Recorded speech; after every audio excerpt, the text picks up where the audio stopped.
सना यूसुफ का mobile phone जो ये मुलजम इसलिए ले गया था अपने साथ कि तमाम तर जितने भी सबूत है वो मिटा दें। वो मोबाइल फोन भी जो आईफोन है वो भी हमने बरामद कर लिया है और इस तरीके से वो एक दरिंदा, एक सफाक कातिल, एक कोल्ड ब्लडेड मर्डर जो है वो अब कानून की गिरफ्त में है, वो अब हमारे पास है। मैं ये चीज बताता चलूं कि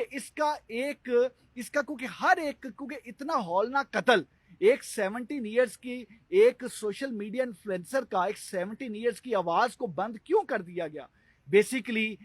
it was a case of repeated rejection इस तरीके से कि वो लड़का बार बार कांटेक्ट करने की कोशिश कर रहा था वो हमारी जो हमारी सोशल मीडिया इन्फ्लुएंसर हैं सना यूसुफ को, और सना यूसुफ की तरफ से बार बार रिजेक्ट किया जा रहा था। उसकी जो प्रपोजल थी, उसका कांटेक्ट, वो जो चाहता था कि वो कांटेक्ट में आए, वो जो चाहता था कि उनकी दोस्ती हो, सना यूसुफ उसको बार बार रिजेक्ट कर रही थी। और इस वजह से इस केस को हमने केस ऑफ रिपीटेड रिजेक्शन का नाम दिया है। इसके मोटिव को 29 मई को जिस वक्त सना यूसुफ की बर्थडे थी, उसने पूरी कोशिश की कि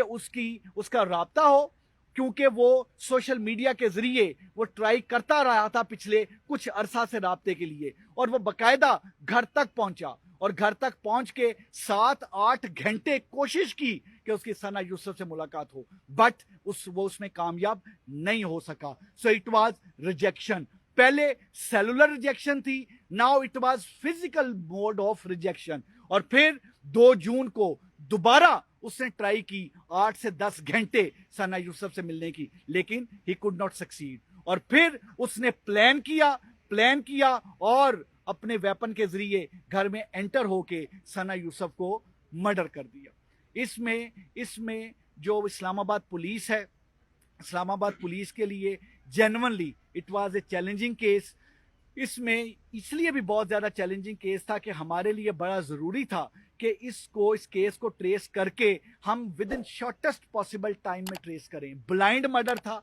क्लू कोई नहीं था, क्लूलेस था, आगे चीज़ें क्लियर नहीं थी, और मोबाइल को ले जाके इसको कुछ रंग और भी देने की कोशिश की गई। हालांकि उसका मकसद यह था मोबाइल ले जाने का कि वो क्लू वहां से जो है वो उसको वाइप आउट किया जा सके। लेकिन इस्लामाबाद पुलिस की उन 7 टीमों ने, डीआईजी इस्लामाबाद ने, SSP investigation, DSP CIA, SSP operations, इस सारी टीम और वो तमाम जवान जो टेक्निकल टीम्स खास तौर पे जो सेलुलर टेक्नोलॉजी पे और जो डिजिटल सर्विलेंस पे काम कर रहे थे, और जिन्होंने फिर इंटरव्यू किया और सोशल मीडिया में, और मैं ये भी चीज बताता चलूं, मैं इस सारे केस को ट्रेस करने में social media, electronic print media के भाई बहनों का भी बड़ा शुक्रगुजार हूं। इतनी लीड्स आई, I would not name the journalist, हमारे जो इलेक्ट्रॉनिक प्रिंट मीडिया के दोस्तों ने, भाइयों ने, हमारी बहनों ने हमें लीड्स दी कि आप इस लीड पे भी काम करें, आप इस लीड पे भी काम करें। सोशल मीडिया को एनालाइज करने के लिए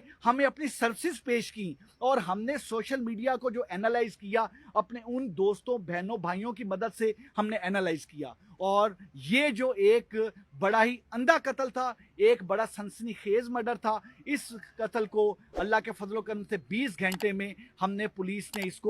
पुलिस ने इस मुलजम को पकड़ा। इसमें एक चीज बड़ी इंपॉर्टेंट थी, जिस वक्त ये सारा केस जब ये हुआ है, उस वक्त से जो मिनिस्टर इंटीरियर हैं वो उस वक्त से उनके साथ, क्योंकि सोशल मीडिया या मीडिया के मुतालिक जिस तरह से ये तमाम था, हमें मुसलसल तरीके से डायरेक्शंस भी आ रही थी और हम मुसलसल तरीके से उनको अपडेट भी कर रहे थे तमाम चीज़ें। और इसी वजह से जिस वक्त ये हमने इस फैसलाबाद से जिस वक्त मुलजम को अरेस्ट किया, हमारी टीम ने, सब ने, उसी वक्त ही जो मिनिस्टर इंटीरियर है उन्होंने इस चीज़ को मीडिया के दोस्तों से, भाइयों से चीज़ को शेयर भी किया, क्योंकि इसको शेयर करना इसलिए ज़रूरी था फौरी तौर पे, और आज प्रेस कॉन्फ्रेंस में आप तमाम दोस्तों, भाइयों को ज़हमत दे के बताना इसलिए ज़रूरी था ताकि ये मैसेज बड़ा क्लियर जाए।